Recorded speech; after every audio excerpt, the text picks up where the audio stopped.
Boa noite, pessoal.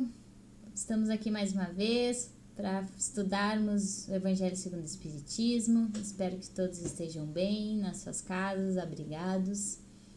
E antes da gente começar a palestra, vou pedir para vocês então, se vocês gostarem de qualquer vídeo do canal da Luz de Luz, deem um joinha, deem um dedinho para cima para incentivar a gente.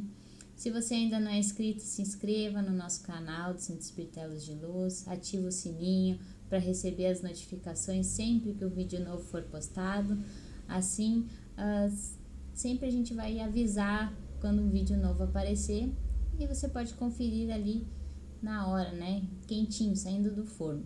Se você gostou muito de um vídeo, que acha que é importante compartilhar para aquela pessoa, acha que esse assunto merece ser compartilhado, merece ser distribuído aí para sua família, para seus amigos, compartilhe esse vídeo então para quem você achar necessário, que conhecimento é bom a gente sempre compartilhar, passar adiante tudo que a gente aprende, né? Então vamos fechando os nossos olhos, nos concentrando nesse momento, estando já num lugar tranquilo das nossas casas, né? Concentrados. E vamos elevar o nosso pensamento a Deus. Te agradecemos, Pai, imensamente por mais esse momento de relembrarmos os ensinamentos do Cristo, que nós possamos estarmos conectados a Ti e estarmos receptivos a toda essa energia salutar que a espiritualidade superior preparou para nós, que nós possamos, ao término dessa exposição, nos sentirmos muito melhores e que a gente consiga colocar no nosso dia a dia esse ensinamento proposto para esse momento. Agradecemos e pedimos que os nossos anjos de guarda nos protejam e agradecemos a toda essa energia maravilhosa que o Senhor nos proporciona a cada dia. Pedimos autorização a Ti e ao nosso irmão Jesus Cristo e damos por aberto, então, a exposição doutrinária deste momento. Que assim seja. Então, o capítulo proposto para hoje é o capítulo 8, Bem-aventurados os puros de coração. Esse capítulo começa com algumas passagens de Mateus e dentre essas passagens iniciais, eu escolhi um trechinho para que a gente possa começar a estudar esse capítulo. Ele diz o seguinte: apresentaram-se algumas crianças a fim que Jesus as tocasse, mas seus discípulos as afastaram com palavras ásperas. Jesus, vendo isso, lhes disse: deixai que venham a mim as criancinhas, e não as impeçais, porque o reino dos céus é para os que se assemelham a elas. Em verdade vos digo que aquele que não receber o reino de Deus como uma criança, nele não entrará. E depois as abraçou e as abençoou, impondo-lhes as mãos. Jesus nos convida, então, nessa primeira parte, a nos assemelharmos a uma criança. Porque ele traz o exemplo da criança por ela conter toda essa pureza de coração que ele propõe que a gente possua. E a pureza de coração nada mais é do que ter a simplicidade e a humildade em nossos atos, em nosso pensamento, em nossa palavra, em nosso sentimento. Então, essa pureza de coração, ela faz com que a gente exclua toda e qualquer ideia de egoísmo e de orgulho, porque a gente vai ter como meta sempre sermos simples e humildes.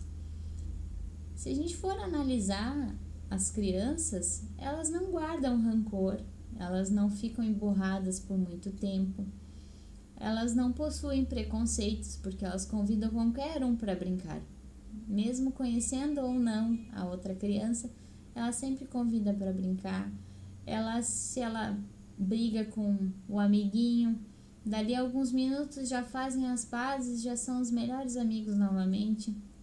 Então, toda essa simplicidade de vivência e essa humildade é que Jesus nos propõe a ter.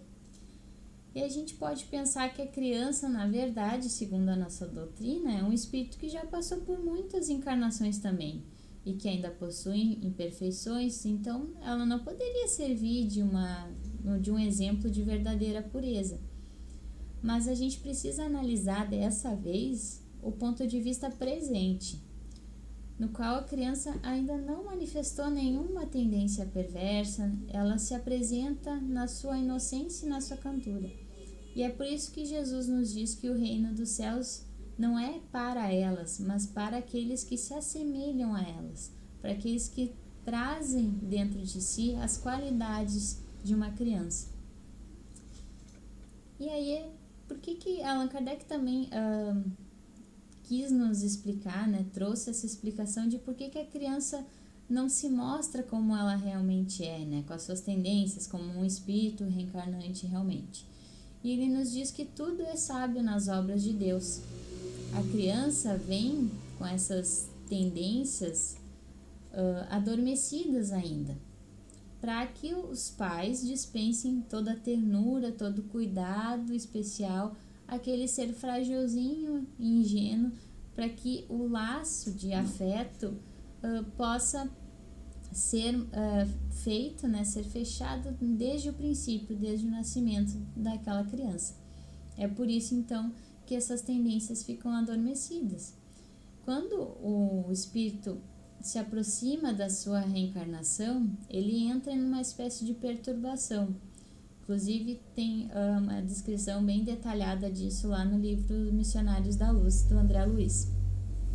Então, ele entra numa perturbação e perde pouco a pouco a consciência de si mesmo, ficando por um tempo numa espécie de sono, no qual as suas faculdades, os seus impulsos, seus caráteres, todas essas características de espírito já experiente ficam adormecidas. E a partir do seu nascimento é que as suas ideias vão pouco a pouco despertando conforme o corpo vai crescendo e se desenvolvendo. E aí é por isso que aí, conforme a criança vai crescendo, vai chegando na adolescência, mais ela mostra as características do seu verdadeiro eu, né, do seu espírito ali desperto totalmente. Durante esses primeiros anos de vida, o espírito então fica com essas tendências adormecidas e aí se torna mais maleável, mais acessível aos ensinamentos capazes de modificar a sua natureza e de fazer com que ele progrida, o que torna mais fácil, mas não menos importante, a tarefa incumbida aos pais. Então, por isso que é necessário que nesse momento, nesses primeiros anos de vida, a criança seja muito abastecida, tanto com conhecimento de aprendizagem, de inglês, de música, enfim, mas também de conhecimento moral, dos ensinamentos do Cristo, porque é isso que vai fazer com que ele mude a sua natureza, com que ele veja a importância de progredir baseado nos ensinamentos do Cristo. Então, esse é um momento importantíssimo para que essa criança consiga ter esse despertar moral. E aí, Jesus então nos convida a termos primeiramente essa inocência, né? Essa simplicidade e humildade que a criança nos traz no olhar, nas suas atitudes, né? Que a gente se assemelhe então a uma criança. E continuando o capítulo, então tem uma outra questão que Jesus pede com que a gente cuide, com que a gente desenvolva e analise dentro de nós, para que a gente se torne puro de coração. Ele nos fala então do pecado por pensamento e utiliza a palavra adultério para nos explicar isso. A palavra adultério aqui não significa somente traição, a gente deve ver ela em um sentido mais geral. E aí, segundo o dicionário, a gente pode ver que adultério não significa só trair, mas significa também alterar, corromper, estragar algo, né? E o que Jesus nos diz? Para que a gente não se corrompa, não estrague a nossa essência. Jesus utiliza muitas vezes essa palavra adultério durante vários momentos, várias passagens da Bíblia, para designar o mal, o pecado e todo e qualquer mau pensamento que possa nos alterar, que possa nos estragar por dentro, né?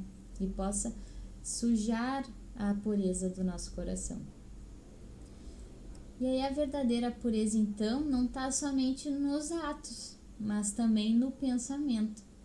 Então, todo aquele que é puro de coração, ele nem sequer pensa em algo mal, não pensa mal dos outros.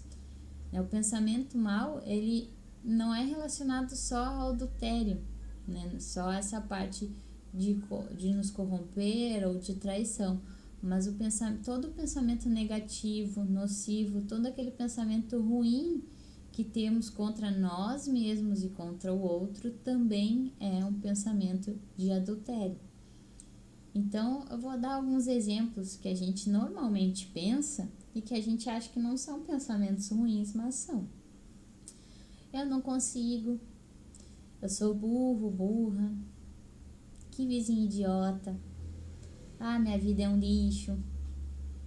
Todo aquele pensamento de fofoca, de falar mal da vida alheia, tudo isso corrompe o nosso coração e acaba sujando ele com essas impurezas que a gente gera através do pensamento.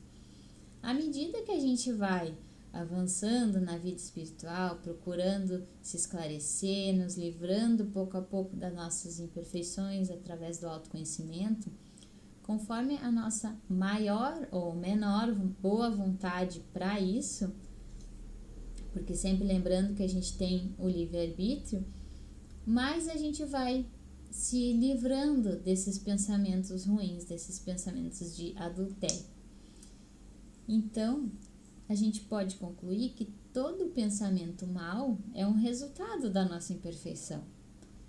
Então, quanto mais a gente desejar se melhorar, mais esse pensamento ruim se torna uma ocasião para que a gente se adiante, porque aí a gente já vai estar com aquele alerta ligado e a gente vai identificar o pensamento ruim e vai tentar repelir ele com o máximo de energia que a gente conseguir. Quando a gente faz isso, é um indício que o nosso esforço de apagar uma mancha de imperfeição nossa está sendo exercido e a gente está, então, nesse exercício de purificarmos o nosso coração.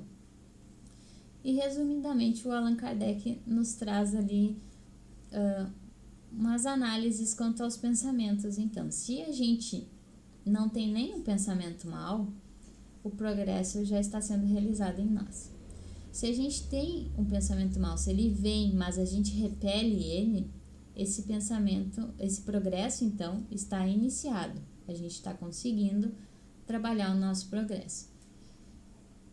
Mas se a gente se satisfaz naquele pensamento mal, né? Se a gente deixa ele ficar longo tempo na nossa mente, o mal ainda existe com força em nós. Então, Jesus nos convida a purificarmos o nosso pensamento, limparmos ele para assim sermos puros de coração. Porque por mais humildes que a gente possa parecer, por mais simples que a gente queira ter a vida, se a gente na nossa mente estiver maquinando pensamentos e pensamentos ruins, o nosso coração também vai estar manchado, vai estar impuro. E aí ele vem com mais adiante nesse capítulo para nos mostrar que não basta também só o pensamento ser limpo, né? Ser purificado. A verdadeira pureza, e aí ele traz então os exemplos das mãos não lavadas. Nessas passagens escolhidas então por Allan Kardec, Jesus se utiliza de uma prática da época para ensinar sobre a verdadeira pureza. Porque para os judeus, lavar as mãos antes de comer era um sinal de pureza, de estar totalmente puro, só no ato de lavar as mãos. Só que até hoje a gente pratica e é recomendado que a gente lave as mãos antes de comer, mas isso não nos torna puros em essência, né? Somente higienizados para fazermos as nossas refeições. Então, lavar as mãos continua sendo um ato importante de higiene, ainda mais atualmente com toda a situação. A gente vê o quanto é importante a gente lavar as mãos, mas Jesus nos chama a atenção para algo muito mais profundo que simplesmente lavar as mãos. Porque lavar as mãos, então, não nos torna em essência puro. Porque do que adianta a gente limpar o externo se o interno está sujo? Se a gente for, então, analisar, muitas vezes a gente se preocupa mais com o nosso exterior, de limpar o corpo, de estar asepsiado, né? De limpar a nossa casa, as nossas roupas, de estar tudo limpinho, cheiroso. Tá tudo certo, a gente deve fazer isso com certeza. O cuidado com o nosso corpo e com o que Deus nos proporciona de material é importante. Mas Jesus nos convida então a refletirmos se estamos também dando essa atenção, essa mesma atenção de limpeza para o nosso interior. Nossa mente e o nosso coração estão recebendo essa mesma dedicação de limpeza, de purificação que a gente dá ao nosso lado externo? Então é isso que Jesus nos convida a refletir nessa parte do capítulo. E aí eu escolhi então um trecho dessas passagens que Jesus diz o seguinte: Jesus então, tendo chamado o seu povo, disse: escutai e compreendei bem isso. Não é o que entra na boca que macula o homem, é o que sai da boca do homem que é o que macula. O que sai da boca procede do coração, e é o que torna impuro o homem, porquanto do coração é que partem os maus pensamentos, os assassínios, os adultérios, as fornicações, os latricínios, os falsos testemunhos, as blasfêmias, as maledicências. Essas são as coisas que tornam impuro o homem. Comer sem haver lavado as mãos não é o que torna impuro. Então a gente pode perceber que para a gente ser puro de coração, não basta só se assemelhar a uma criança. É necessário que a gente limpe o nosso interior. Porque o que a boca fala é o que o nosso coração está cheio. É muito mais fácil a gente praticar um ato exterior do que a gente nos reformar moralmente. E é isso que Jesus nos convida, a termos um novo hábito. Além de lavar as mãos, além de cuidarmos do nosso corpo físico, termos o hábito de limparmos o nosso coração e a nossa mente das impurezas.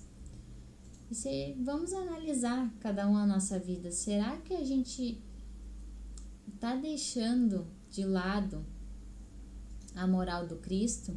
Está deixando ela em segundo plano, esse trabalho de limpeza do nosso coração, de absorver os conhecimentos do Cristo e praticá-los, né? Porque é importante o praticar. Será que a gente está deixando isso em segundo plano na nossa vida? Ainda mais agora que a gente não está indo num templo fazer uma prática exterior de comunhão com Deus? Ou será que a gente está persistindo na nossa reforma moral mesmo em quarentena? É importante a gente analisar essa nova vida que a gente está tendo agora. Será que a gente continua com o mesmo hábito de orar, de estar com Deus, de estudar os ensinamentos do Cristo, mesmo estando em casa? Ou será que a gente deixou isso de lado porque a gente não pode ir até o templo que a gente sempre vai, porque a nossa comunhão com Deus está só lá dentro daquele templo?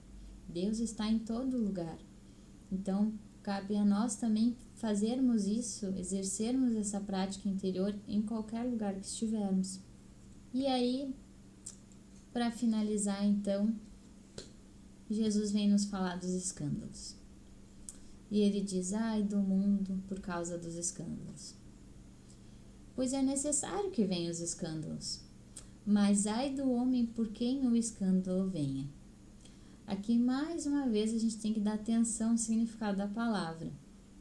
Escândalo, para nós, atualmente, é sinônimo de barraco, de tumulto, né? Daquela coisa que é realizada em público que deixa a gente com vergonha alheia. Mas Jesus se refere a escândalo a tudo que leva o homem à queda. O mau exemplo, os princípios falsos, o abuso de poder, tudo que leva a gente a desviarmos do caminho do bem. Então ele diz que é preciso que haja escândalos no mundo porque ainda somos imperfeitos. nós nos mostramos ainda mais propensos a praticar o mal. A gente pode ver na TV quantas notícias boas são divulgadas e quantas ruins são divulgadas. Ainda assim, o mal parece ser mais atrativo. E aí, toda árvore má produz maus frutos.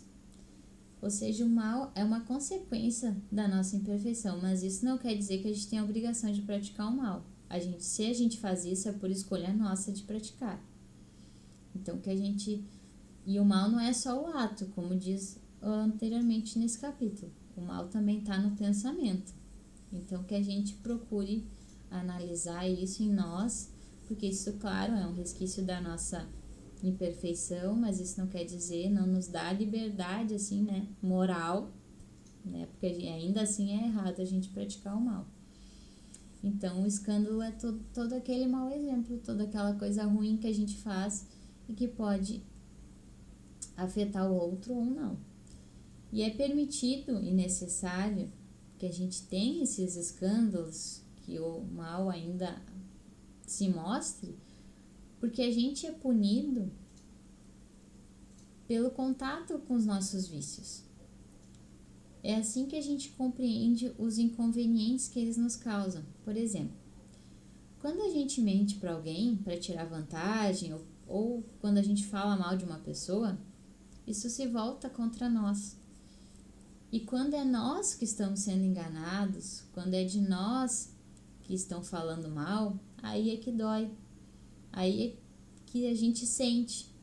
E é aí também que a gente tem a oportunidade de aprender a não cometer os mesmos erros. É o que a gente falou nas exposições passadas de aprender pela dor. A mudança no mundo, ela começa sempre por nós. De nada adianta a gente se escandalizar com a corrupção dos políticos, se a gente comete sonegação de imposto, se a gente recebe aquele troco errado e deixa por isso mesmo. Tudo é questão de se colocar no lugar do outro. Então precisamos dos escândalos e eles continuarão a acontecer enquanto a gente estiver necessitando disso. Mas quando a gente estiver cansado de sofrer devido ao mal que nós mesmos causamos, a gente vai procurar o remédio no bem. Então é assim que Jesus tira do mal o bem e nos mostra o quanto ainda nós utilizamos as coisas más.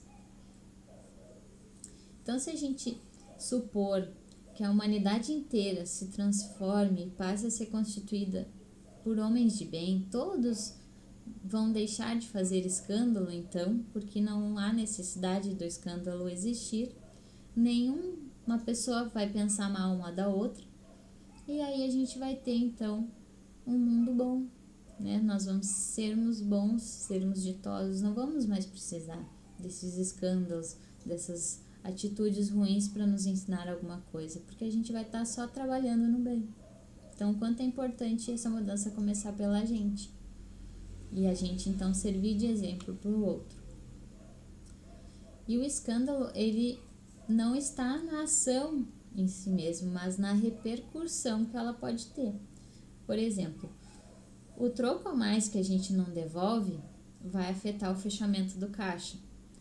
E aí o funcionário vai ter que repor esse dinheiro. Se o funcionário não repor esse dinheiro, o estabelecimento não vai ter aquele lucro. E o dono do estabelecimento então não vai poder pagar suas contas e assim por diante. É uma bola de neve. Então não é somente o que afeta a consciência do outro. Não é só o que a gente gera para o outro, mas é tudo que resulta dos nossos vícios, das nossas imperfeições. E toda a reação má que a gente faz para o outro ou para a gente mesmo, com ou sem repercussão, é um escândalo. Ele é resultado de todo o nosso mal moral, de toda a nossa moral ainda não trabalhada. Então é por isso que Jesus sempre nos convida a nos melhorarmos, a seguirmos a sua moral, a amarmos o próximo como a si mesmo, a nos colocarmos no lugar do outro para que a gente depure essa nossa moral impura, né, manchada pelo todo o mal que a gente cometeu. Então, nessa mesma parte do capítulo, Jesus também nos fala que se a vossa mão é motivo de escândalo, cortai-a. E aí a gente pode ficar escandalizado, né? Como assim? Vou arrancar os meus membros e tal? Mas isso é no sentido alegórico, porque também significa, Jesus nos convida para que a gente destrua em nós toda a causa do escândalo. Isso é tudo que faz com que a gente gere o mal. É arrancar do nosso coração todo sentimento impuro, toda aquela tendência viciosa, todo aquele sentimento que faz a gente pender para esse lado ruim e a cometer novos débitos.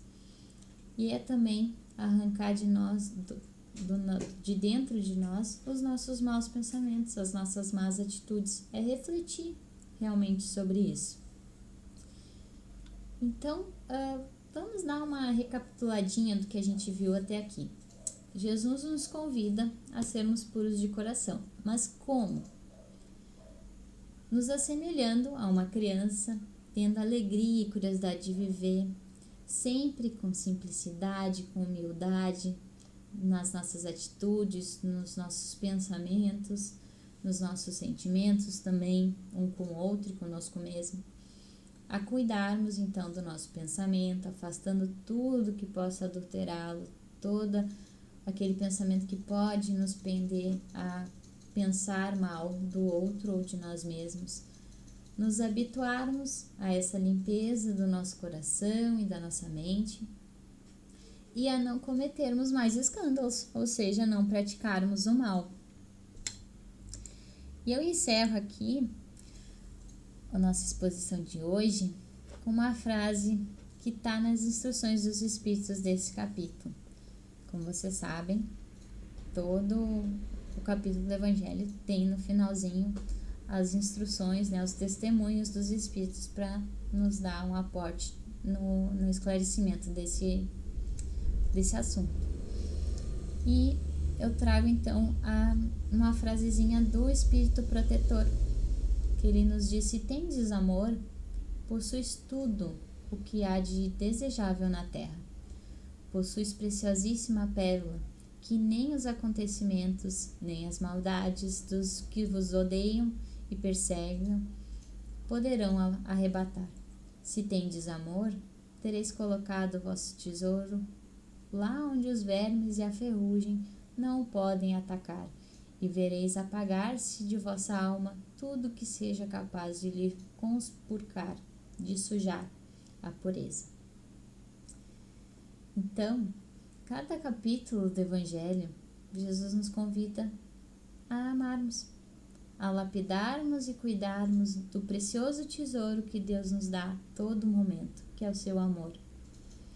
Que nós possamos distribuir esse amor, espalhando ele primeiro no nosso coração, purificando o nosso coração com amor e transbordando de nós, que esse amor atinge os nossos familiares, as pessoas que convivem conosco, e que por onde a gente for, essa seja a nossa marca, que a gente possa distribuir esse amor divino que Deus nos dá a todo momento, pelo nosso olhar, pelo nosso sorriso, pela nossa palavra, pela energia positiva que a gente gerar através do amor que Cristo nos ensinou.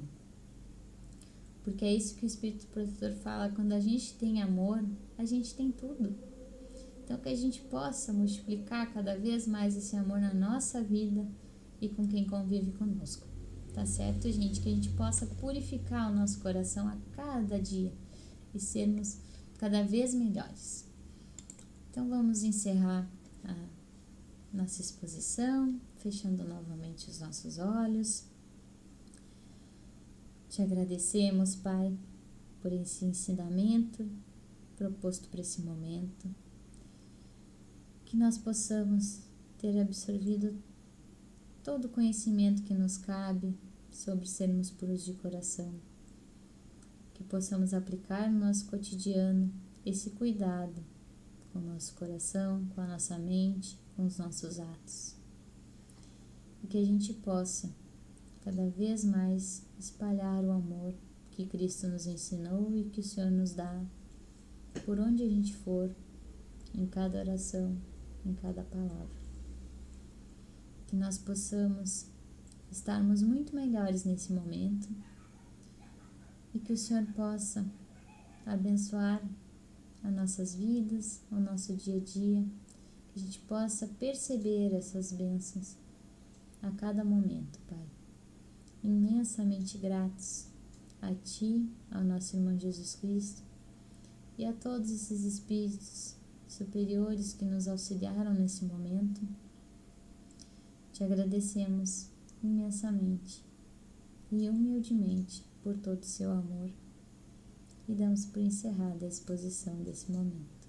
Que assim seja. Então, minha gente, era isso. Espero que vocês tenham gostado e nos encontramos na próxima semana. Até a próxima!